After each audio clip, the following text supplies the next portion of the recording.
E aí pessoal, tudo bem?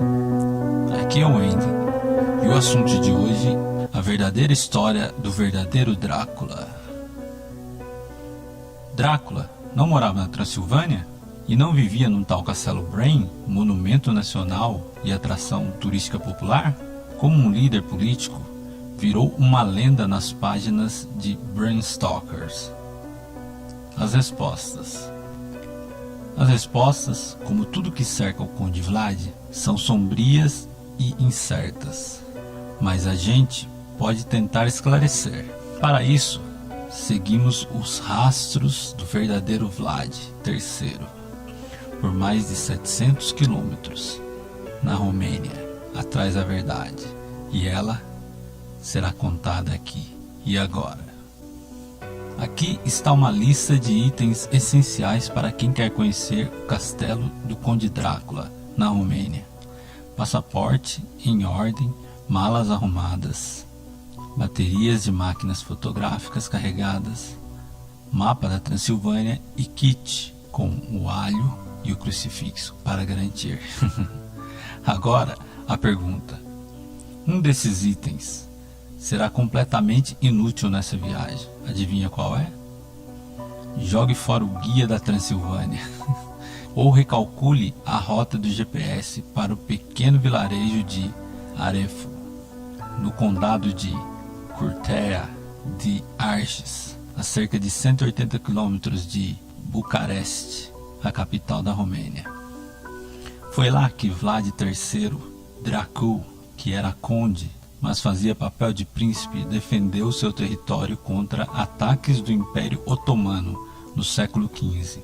Na época, ele era governador da Valáquia, uma província que ocupava quase todo o sul da Romênia.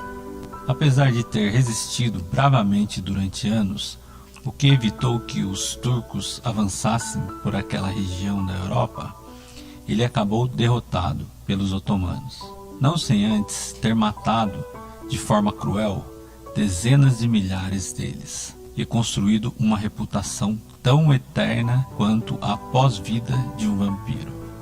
A lenda.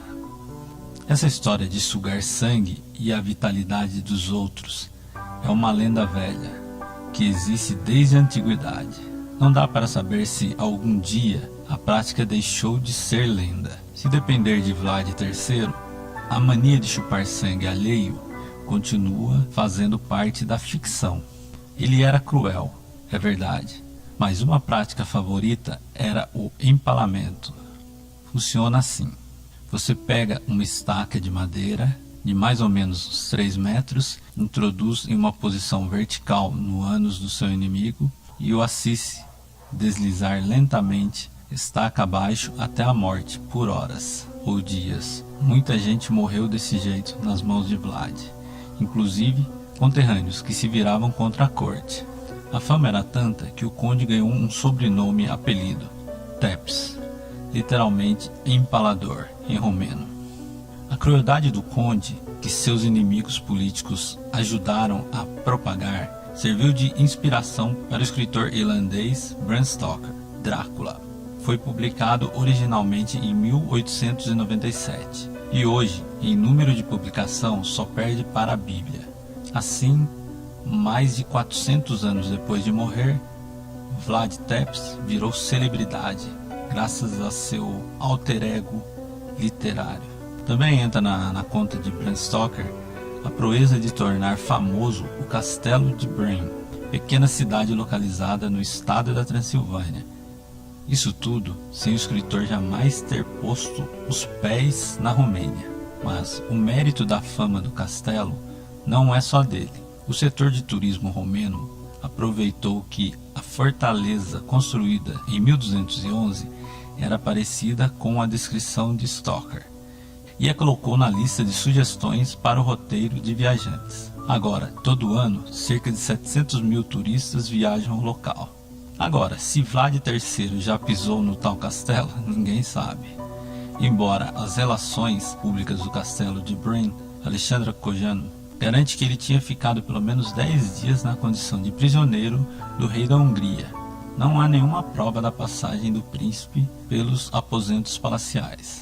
Aliás, a masmorra onde ele supostamente ficou preso nem está aberta aos visitantes. Alexandra explica que justamente nesse local funciona o escritório onde ela trabalha e a entrada é proibida. O homem, guerreiro e defensor do país ou torturador implacável?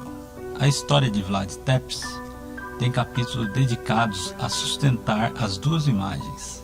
Para a maioria, o conde representa coragem, bravura e amor pelo país. Definitivamente, ele é tratado como um herói nacional, que livrou, enquanto pôde, a Romênia das espadas do Império Otomano. As dezenas de estátuas, nomes de ruas e demais distinções espalhadas pela cidade da Romênia comprovam a impressão. Sobre seus méritos cruéis de extermínio, em regra, a resposta dos apaixonados conterrâneos mostram que os fins, de fato, justificam os meios. Ele agia assim para defender o país e utilizava tais métodos contra os inimigos turcos e traidores do Estado. Tenta esclarecer a guia de turismo Milena. Para Alexandra, as medidas eram necessárias e deveriam ser interpretadas sob a ótica do século XV, ou seja, em tempos de guerra vale tudo. A 125 quilômetros de Brain está o vilarejo de Arfu. Lá está a fortaleza de Penari, que serviu como ponto estratégico de observação durante os conflitos e também como refúgio para o conde Vlad III. Diz a lenda que foi de uma das torres do castelo que ele jogou a primeira esposa. O episódio foi devidamente registrado no livro de Bram Stoker e apareceu no filme Drácula, de 1992, de Francis Ford Coppola. O castelo foi construído no começo do século XIII e ampliado durante o governo de Vlad III, com a mão de obra de prisioneiros. Hoje, a construção está em ruínas. Uma parte dela desmoronou no fim do século XIX e caiu no leito do rio Arges, que corta a região. Mas o lugar guarda muitas histórias. Foi em Penari que, depois de um poderoso ataque turco em 1462, Vlad teria protagonizado uma das suas grandes escapadas. Uma passagem secreta ligava o castelo a um caminho escondido entre as montanhas rumo ao norte do país. Com a ajuda de moradores do vilarejo, o conde teria fugido para esse túnel. Aparentemente, não é de hoje que os apoiam seu bravo herói. Visitar as ruínas não é fácil. O turista precisa pagar 5 leis, equivalente a cerca de R$ 3,70, e subir 1.480 degraus, mas vale o esforço. Lá de cima dá para ter uma visão privilegiada das montanhas de Cárpatos. E a Transilvânia? Onde entra na história? Foi lá que Vlad III nasceu, em 1431, mas precisamente na cidade de Chixiora. Vlad era filho do nobre Vlad II Dracul, que governou antes dele a Valáquia. Aliás, foi daí que surgiu o apelido Drácula, em latim Draco, que significa dragão, ordem a qual Vlad II pertencia, cuja principal função era defender a Europa cristã do Império Otomano. Drácula significa, adivinhe, filho do dragão. Mas, dependendo do tradutor que você consultar, também pode significar outra coisa. É que Draco significa diabo. Logo, Drácula é também filho do diabo. Dá para ver por que Bram Stoker se inspirou nesse personagem. Vlad III passou os piores anos de sua infância em Chixiora e em 1439 se mudou para Dragovsti, capital do Principado da Valáquia. Quando seu pai assumiu a liderança da província em 1442, sua história mudou.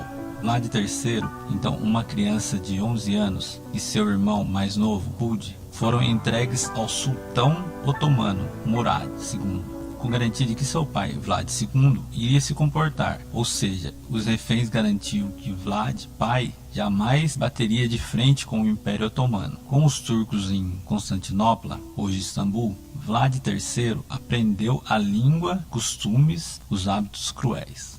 O acordo acabou em 1448, quando Vlad III foi informado da morte de seu pai e do seu irmão mais velho, Michael. Mas a essa altura já fazia um ano que eles teriam sido assassinados pelos nobres da Valáquia, que supostamente deveriam estar do mesmo lado do Vlad pai. Com 17 anos, Vlad III deu início a série de guerras, lutas que marcariam sua vida. Seu irmão Rud, todavia, optou ficar do lado do sultão, na Turquia. Determinado a recuperar o trono do pai, Vlad III retornou à Romênia e tornou-se o príncipe da Valáquia em 1448. Mas demorou um bocado até ele conseguir. Afastado do poder, ele juntou forças para, em 1456, aos 25 anos, ganhar definitivamente o trono que pertencia a seu pai. Dessa vez, o sucesso foi pleno. Ele matou em batalha e então governou a Valáquia e comandou a província por 6 anos. Foi nesse período que Vlad III ganhou o apelido de O Empalador. O reinado do príncipe marcou um dos mais importantes momentos de resistência contra os ataques do Império Otomano. É por isso que ele virou um herói nacional. A glória não durou para sempre. Os recursos da Valáquia para a guerra, que vinham do Império Húngaro, começaram a ficar mais escassos, até que não deu mais para segurar. Um ataque otomano tirou Drácula do poder. Sabe quem estava no comando da investida? Radu, seu irmão, que passou a governar a região. Vlad III não teve outra opção e fugiu para o Império Húngaro, onde ficou preso por 12 anos. Mas o regime de detenção não era muito rígido, tanto que Vlad III se casou, teve filhos e chegou à condição de membro da família real. Tudo isso enquanto ainda era prisioneiro. Anos depois, quando a moral do ex-príncipe já estava no alto e ele já não estava mais na lista de mais procurados dos turcos, Vlad III decidiu reconquistar a Valáquia pela terceira vez. Ele contou com o apoio das forças húngaras. Nessa época, Radu já tinha morrido e quem mandava na Valáquia era Bássarab, o velho. Quando Vlad III chegou lá, o governante ficou tão assustado que preferiu fugir a encarar de frente. A reconquista, portanto, deu certo. Só que no mesmo ano, Vlad III morreu misteriosamente. Ele tinha 45 anos. Enquanto parte dos historiadores dizem que ele morreu em batalha contra os turcos, quem estava tentando recolocar Bássarab no poder, outra leva sustenta que ele sucumbiu numa emboscada armada pelos burgueses, descontente do seu próprio reino, assim como tinha acontecido com seu pai. Os restos mortais do conde também geram discussões. Há quem garante que ele estava na ilha de Snagov, a cerca de 30 km da capital, Bucareste. Mas já tentaram examinar uma ossada encontrada lá e aparentemente não era a dele. Outros dizem que a cabeça de Vlad III, separada do seu corpo, teria sido levada pelos turcos a Constantinopla como prova de sua morte. Nessa história, que tem capítulos mais mirabolantes do que qualquer saga de ficção, essa parece ser um final mais plausível. Ou a gente pode simplesmente acreditar que ele se desfez em poeira, como diz a versão de Bram Stoker. Bem, pessoal, no documentário que eu assisti uma vez, foi na TV Cultura, passou a origem do Drácula também. Praticamente essa mesma matéria que eu estou fazendo aqui, eles fizeram lá um especial. Eles passaram em vários episódios. Então ele chegou a fazer uma floresta inteira de pessoas empaladas, né? E dizem que quando os otomanos chegaram, antes de chegar no castelo deles, deram de frente com essa floresta cheio de soldados empalados. Então ali tinha pessoas que eles conheciam, nossa, as pessoas, aquele lugar podre, cheio de gente morta, de tudo empalado. Aquilo lá deu um horror nos soldados que eles voltaram na hora. Eles, nossa, morreram de medo ali daquilo lá e voltaram na hora. E mais uma curiosidade, Bram Stoker, para compor o Drácula, ele pegou várias lendas lá da Romênia e ele juntou o Conde Vlad, ele juntou a lenda das das noivas, que lá tem uma lenda que dizem que três mulheres ficam andando pelas colheitas, né? Então ele pegou essa história desses fantasmas, dessas 3 mulheres que andam pelas colheitas, e colocou como as noivas do Drácula. E mais uma que acontecia na época, porque na época lá na Romênia, as pessoas eram enterradas na floresta mesmo, em covas rasas. E o que acontecia, que quando você está morto, as unhas, cabelo e os pelos, o corpo ainda continua crescendo. E o que acontecia? A pessoa ficava lá, né? Crescia a unha, cabelo. E o que acontecia? Os cães ou selvagens, como era enterrado em cova rasa, eles iam lá, abrir a cova e tiravam o corpo. Então eles chegavam lá, os romanos chegavam, os antigos chegavam, olhavam aquele lá, ficavam morrendo de medo, falando, nossa, é morto-vivo, E daí o que acontecia? Eles falavam que para matar, o único jeito de matar, teriam que dar uma estacada no peito daquele corpo seco lá, né, para poder matar. E o que acontecia? O corpo estava cheio de gases, né? Então quando eles batiam a estaca no peito, o gás saía e a pessoa acabava fazendo tipo, gritava. Daí ficou a história, né, da estacada no coração e de morto-vivo, entendeu? Essa também foi uma das inspirações para Bram Stoker. Então, galera, espero que vocês tenham gostado aí mais essa matéria no canal.